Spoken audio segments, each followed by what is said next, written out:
छोटे कपड़ों वाली बीवी। अजित एक छोटे कस्बे में रहने वाला सीधा सादा लड़का था। उसकी शादी दिल्ली की रहने वाली सौम्या के साथ हो गई। सौम्या बहुत ही फैशनेबल लड़की थी।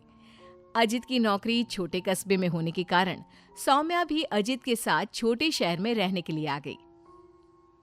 सौम्या, तुम्हारा ड्रेस कुछ ज्यादा छोटा है, इसे पहनकर यहाँ बाहर मत निकलना। अरे, तुम्हें पता नहीं, मैं दिल्ली की मॉडल लड़की हूँ और मैं तो हमेशा ऐसे ही कपड़े पहनती हूँ। तुम्हारी बात सही है सौम्या, लेकिन इस शहर के माहौल के हिसाब से कपड़े कुछ ज्यादा ही छोटे हैं। ओहो, मुझे नहीं पता था कि तुम्हें मेरे कपड़ों से इतनी प्रॉब्लम है। सौम्या, मुझे तुम्हारे कपड़ों से कोई परेशानी नहीं है, लेकिन अगर तुम ऐसे बाहर जाओगी तो लोग तुम्हें अजीब ढंग से देखेंगे।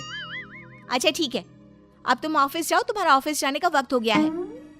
अजित को लगता है कि शायद सौम्या ने उसकी बात मान ली है। वो ऑफिस चला जाता है। थोड़ी देर बाद सौम्या अपना शॉर्ट ड्रेस पहनकर घर से बाहर सब्जी लेने के लिए जाती है। भैया, आधा किलो टमाटर देना।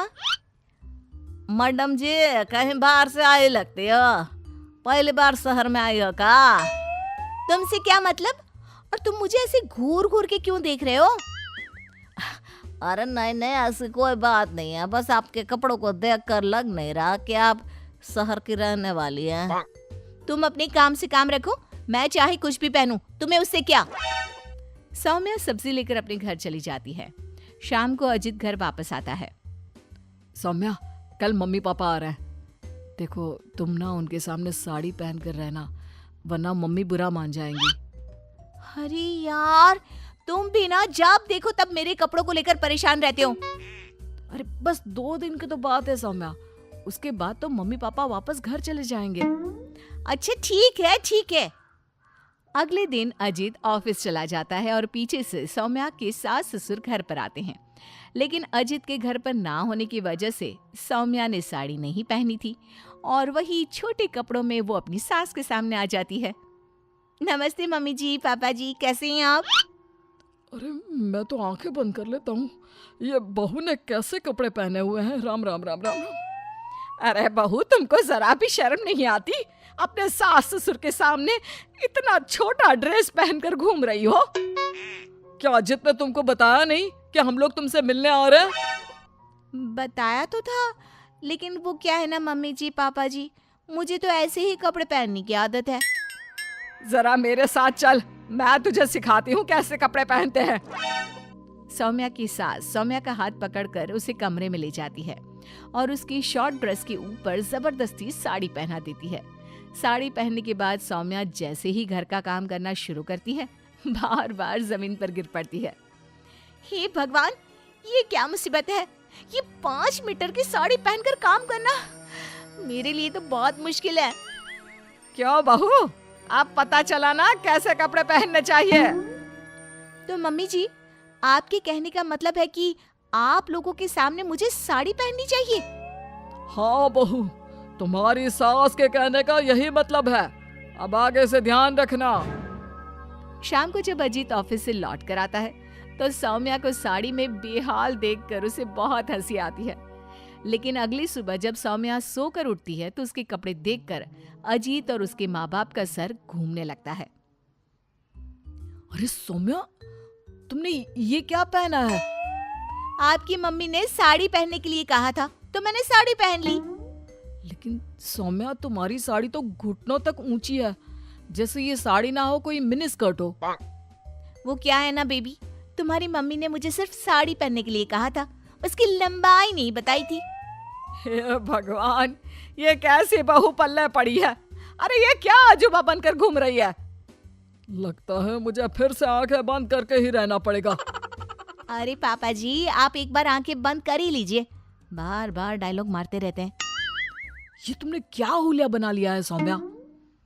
अजीत के मम्मी और पापा अपनी बहू की हरकतों से परेशान होकर वापस चले जाते हैं। अजीत सौम्या को समझाने की कोशिश करता है, लेकिन वो उसकी कोई बात नहीं सुनती। एक दिन सौम्या कुछ ज्यादा ही फैशनेबल कपड़े पहनकर घर से बाहर निकलती है। उस छोटे से कस्बे के लोगों ने उस तरह के कपड़े कभी देखे ही नहीं थे। अरे बहन, क्या बात है, तुम्हारे पास पहनने को कपड़े नहीं का? लगता है बहुत गरीब हो। चलो मेरे साथ, मैं तुम्हें अपनी पुरानी साड़ी दे दूंगी। हाँ, पागल हो गई है क्या? ये आजकल का फैशन है, फैशन। सौम्या जैसे ही थोड़ा आगे बढ़ती है, अरे देखो बेचारी कितनी गरीब है, इसके कपड़े भी फटे हुए हैं। लो ये 10 रुपए रख लो। हाँ कोई बात नहीं। अरे मैं कोई भिखारी थोड़ी ना हूँ। कितने अजीब लोग हैं यहाँ के, इनको फैशन का मतलब भी नहीं पता। थोड़ा आगे जाने के बाद कुछ बच्चे सौम्या को देखकर जोर जोर से हंसने लगते हैं। अब तुम लोगों को क्या प्रॉब्लम है? क्यों हंस रहे हो ऐसे? आंटी, आंटी आप बहुरूपिया है ना? हाँ? बहुरूपिया क्या होता है? आंटी वही जो अजीब अजीब कपड़े पहनकर गली गली में घूमता है और लोगों से पैसे मांगता है। तुम्हारा दिमाग खराब हो गया है? मैं कोई बहुरूपिया नहीं हूँ। लेकिन आपकी हालत देखकर तो ऐसा ही लग रहा है। तभी वहां पर एक औरत आती है। अरे बच्चों, ये तो कोई पागल औरत लगती है। देखो इसके कपड़े भी फटे हुए हैं। हे भगवान, मैं सच में पागल हो जाऊंगी। इस शहर के लोग बड़े अजीब हैं। मेरे फैशन को न जाने क्या समझ बैठे हैं। फिर सौम्या अपने घर लौट आती है और जोर जोर से रोने लगती है। सौम्या को इस तरह रोता देखकर अजित को कुछ समझ नहीं आता। अरे क्या हुआ सौम्या, तुम इतना क्यों रो रही हो? किसी ने कुछ कहा क्या? इस शहर के लोग पूरे पागल हैं। मेरे फैशन वाले कपड़ों को देखकर न जाने कैसी कैसी बातें करते हैं। तभी अजीत और सौम्या को घर के दरवाजे पर जोर जोर से खटखटाने की आवाज आती है। बाहर जाकर देखते हैं तो 2-3 औरतें वहां पर खड़ी हुई थी। कौन है आप लोग और क्या हुआ? अरे आपके घर में एक औरत रहती है ना, फटे हुए कपड़े पहनकर घूमती है। हम उसे ले जाने आए हैं। कहाँ ले जाने आए हैं? अरे पागल खाने या फिर महिला सुधार गृह में छोड़ देंगे? लेकिन क्यों? हम उस बेचारी की मदद करना चाहते हैं। उसके पास पहनने को कपड़े नहीं है ना। आप ऐसा नहीं कर सकते। लेकिन क्यों भाई साहब? क्योंकि वो कोई पागल औरत नहीं, मेरी छोटे कपड़ों वाली बीवी है और उसका दिमाग बिल्कुल ठीक है, बस कपड़े थोड़े कम है।